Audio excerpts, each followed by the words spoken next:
नमस्कार दोस्तों, मेरा नाम है आयुष और आज के इस वीडियो में हम बात करने वाले हैं टेक्निकल एनालिसिस के एक ऐसे इंडिकेटर के बारे में जो कि स्टॉक मार्केट में बहुत फेमस है और लगभग हर एक ट्रेडर और बहुत सारे लॉन्ग टर्म इन्वेस्टर्स ने इस इंडिकेटर का यूज़ किया ही होगा स्टॉक मार्केट में। हम आज बात करने वाले हैं मूविंग एवरेजेस नाम के इंडिकेटर के बारे में जो कि स्टॉक मार्केट में बहुत फेमस है और इसको हर एक ट्रेडर ने मेरे ख्याल से यूज़ किया होगा अपनी लाइफ में।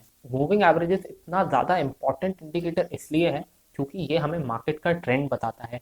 एट एनी गिवन पॉइंट ये आपको बता सकता है मार्केट का ट्रेंड, अप ट्रेंड है, डाउन ट्रेंड है, साइडवेज है, ये बता सकता है और ये बहुत ही इंपॉर्टेंट इन्फॉर्मेशन होती है हर एक ट्रेडर या इन्वेस्टर के लिए। क्योंकि स्टॉक मार्केट में एक कहावत है, ट्रेंड इज योर फ्रेंड, और जो मूविंग एवरेज है वो ट्रेंड को फॉलो करने में हेल्प करता है। स्टॉक मार्केट में मोटा पैसा उन्हीं लोगों ने बनाया है जो कि ट्रेंड को फॉलो करना जानते हैं दोस्तों। इसी वजह से मूविंग एवरेजेस का जो इंडिकेटर है वो बहुत फेमस है और काफी ज्यादा यूज किया जाता है ट्रेडर्स और इन्वेस्टर्स के द्वारा। तो दोस्तों आज हम जानेंगे कि मूविंग एवरेज क्या होता है, कैसे काम करता है, हमें मूविंग एवरेज क्यों यूज करना चाहिए स्टॉक मार्केट में, ये चीज कहाँ नहीं काम करती हम ये भी समझेंगे। तो एक ओवरऑल अंडरस्टैंडिंग समझने की कोशिश करेंगे हम मूविंग एवरेज की इस वीडियो में। तो दोस्तों प्लीज लाइक कीजिएगा इस वीडियो को अगर वीडियो अच्छा लगता है तो, और सब्सक्राइब करिएगा हमारे चैनल को अगर आप ऐसे ही वीडियो देखना चाहते हैं तो। अब हम ये चीज समझते हैं सबसे पहले कि मूविंग एवरेजेस का यूज क्यों करना चाहिए हमें स्टॉक मार्केट में। तो दोस्तों इसका आंसर बहुत ही सिंपल है।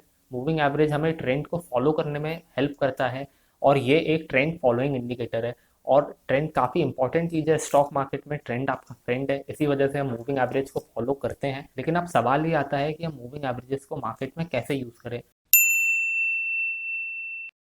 तो जो सबसे पहला और सबसे इंपॉर्टेंट सिग्नल जो मूविंग एवरेज हमें देता है वो ये है कि वो हमें ट्रेंड की डायरेक्शन बताता है। आप अपनी स्क्रीन के ऊपर देख सकते हैं, यहाँ पे मैंने एसबीआई स्टॉक का चार्ट लगा लिया है, ये वन डे चार्ट है और आप यहाँ पे देख सकते हैं कि ये जो ब्लू लाइन है ये 50 दिन का मूविंग एवरेज है। मतलब 50 दिन में जो भी स्टॉक में अप मूवमेंट डाउन मूवमेंट हुआ है उसका जो भी एवरेज प्राइस है वो आपको यहाँ पे दिख रहा है इस ब्लू लाइन के जरिए।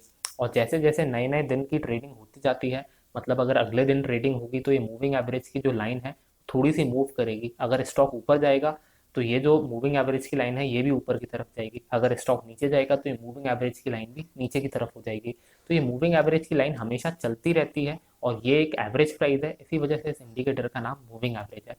अब यहाँ पर आप देख सकते हैं कि ये जो 50 दिन की लाइन है ये आपको क्लियरली बता रही है कि स्टॉक का ट्रेंड क्या है। आप देख सकते हैं कि जो एसबीआई का स्टॉक प्राइस है वो काफ़ी ज़्यादा ऊपर नीचे गया है, एकदम रॉकेट की तरह ऊपर नहीं गया, पहले ऊपर चढ़ा फिर नीचे गया, थोड़ा सा ऊपर चढ़ा फिर नीचे गया। तो बहुत ज़्यादा कंफ्यूजिंग चार्ट हमें दिखता है। लेकिन जब हम मूविंग एवरेजेस का इस्तेमाल करते हैं तो मूविंग एवरेजेस हमें क्लियर डायरेक्शन बता देते हैं।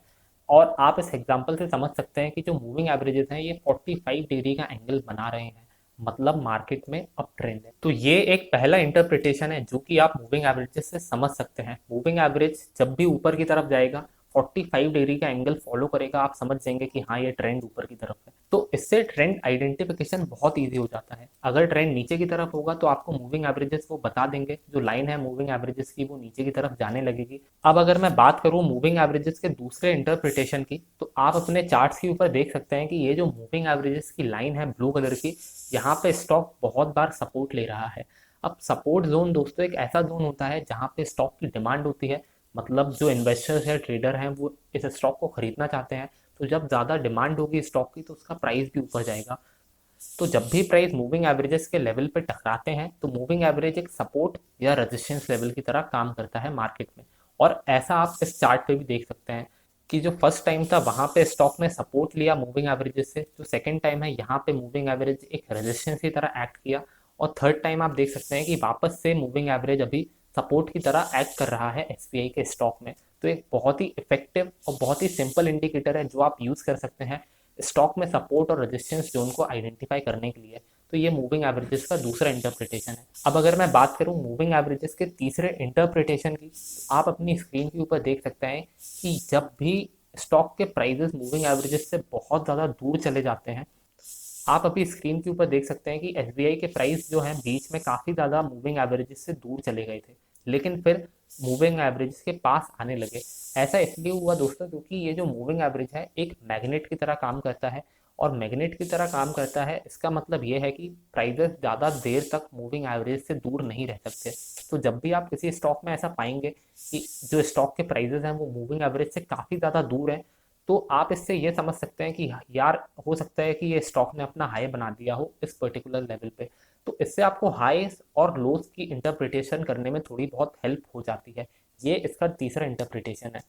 अब अगर मैं बात करूं अपने मूविंग एवरेज के चौथे इंटरप्रिटेशन की, तो आप अपनी स्क्रीन के ऊपर देख सकते हैं कि यहाँ पे इन्वेस्टर्स और ट्रेडर एक नहीं, एक से ज़्यादा मूविंग एवरेजेस का यूज़ करते हैं कंफर्मेशन के लिए। अब यहाँ पे आप देख सकते हैं कि ये जो रेड लाइन है ये 200 दिन का मूविंग एवरेज है, ये जो ब्लू लाइन है ये 50 दिन का मूविंग एवरेज है।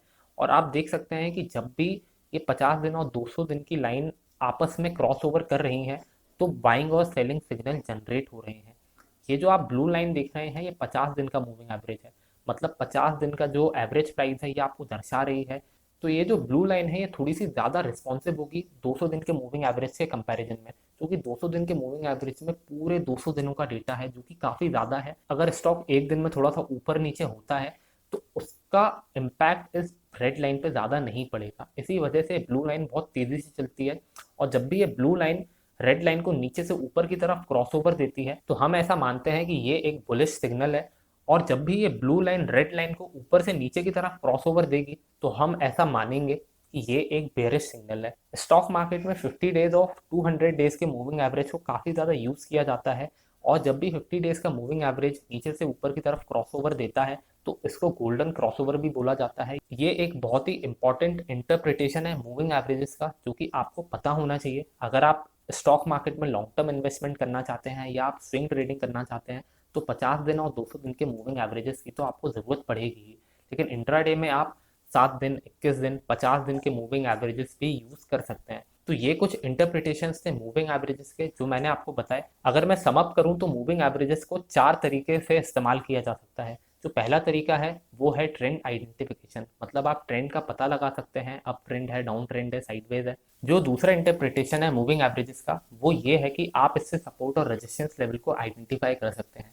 जो तीसरा इंटरप्रिटेशन है मूविंग एवरेजेस का वो ये है कि आप इससे स्टॉक के हाई और लो को पता लगा सकते हैं। जब भी स्टॉक का प्राइस मूविंग एवरेजेस से बहुत ज़्यादा दूर जाएगा आप समझ जाएंगे कि ये एक प्रोबेबल हाई या लो हो सकता है। और जो चौथा यूज़ है दोस्तों वो होता है मूविंग एवरेजेस के क्रॉस ओवर का। यहाँ पे एक से ज़्यादा मूविंग एवरेज को यूज़ किया जाता है, और जब भी उनमें आपस में क्रॉसओवर होता है तो वहाँ से कुछ सिग्नल्स जनरेट करने की कोशिश करी जाती है। तो ये बेसिकली कुछ इंटरप्रिटेशन है मूविंग एवरेज के। और ये जो मूविंग एवरेज है ये हमेशा ट्रेंड को आइडेंटिफाई करने की कोशिश करता है, और ट्रेंड ये आइडेंटिफाई तब करता है जब स्टॉक में कोई ट्रेंड स्टैब्लिश हो जाए, मतलब जनरेट हो जाए। तो इसी वजह से हम मूविंग एवरेज को एक लैगिंग इंडिकेटर भी बोलते हैं, क्योंकि ट्रेंड बनने के बाद ये हमें बताता है कि ट्रेंड बना है। पहले से ही कोई अनुमान हमें ये नहीं देता, एक बार जब ट्रेंड बन जाता है उसी के बाद ये हमें बताता है कि हाँ अब एक ट्रेंड स्टैब्लिश हो गया है। ये बात तो हो गई मूविंग एवरेजेस के यूज़ की। अब हम ये समझते हैं कि मूविंग एवरेजेस को कहाँ पर यूज़ नहीं करना चाहिए। तो आप अपनी स्क्रीन के ऊपर देख सकते हैं कि ये जो मूविंग एवरेजेस हैं दोस्तों जब फ्लैट हो जाते हैं तो ये कोई सिग्नल जनरेट नहीं कर पाते। और मूविंग एवरेजेस फ्लैट तब होंगे जब मार्केट साइडवेज होगा, मतलब मार्केट में कोई भी अप मूवमेंट या डाउन मूवमेंट नहीं होगा, तो ये जो मूविंग एवरेजेस हैं ये साइडवेज हो जाएंगे। और जब भी ये मूविंग एवरेजेस साइडवेज हो जाए तो हमें मूविंग एवरेजेस का इस्तेमाल नहीं करना है, क्योंकि moving averages are not made for sideways market, they are made for trending markets. तो हमें मूविंग एवरेजेस का इस्तेमाल तभी करना है जब हमें ऐसा लगता है कि मार्केट में ट्रेंड एकदम क्लियर है। जब तक ट्रेंड क्लियर नहीं होगा मार्केट में मूविंग एवरेजेस काम नहीं करने वाले आपके। तो इस बात का ध्यान आपको हमेशा रखना चाहिए। ये था आज का वीडियो मूविंग एवरेजेस के ऊपर। उम्मीद करता हूँ आपको ये वीडियो अच्छा लगा होगा। अगर आप टेक्निकल एनालिसिस के बारे में सीखना चाहते हैं तो आप हमारे यूट्यूब चैनल पर जाकर टेक्निकल एनालिसिस नाम की प्लेलिस्ट को चेकआउट कर सकते हैं। यहाँ पे काफ़ी सारी वीडियोस डली हैं और ये आपकी हेल्प करेंगी एक अच्छा टेक्निकल एनालिस्ट बनने में। लाइक कीजिएगा इस वीडियो को, अगर वीडियो अच्छा लगता है तो सब्सक्राइब करिएगा हमारे चैनल को, अगर आप ऐसे ही वीडियोस देखना चाहते हैं तो। Thank you for watching this video.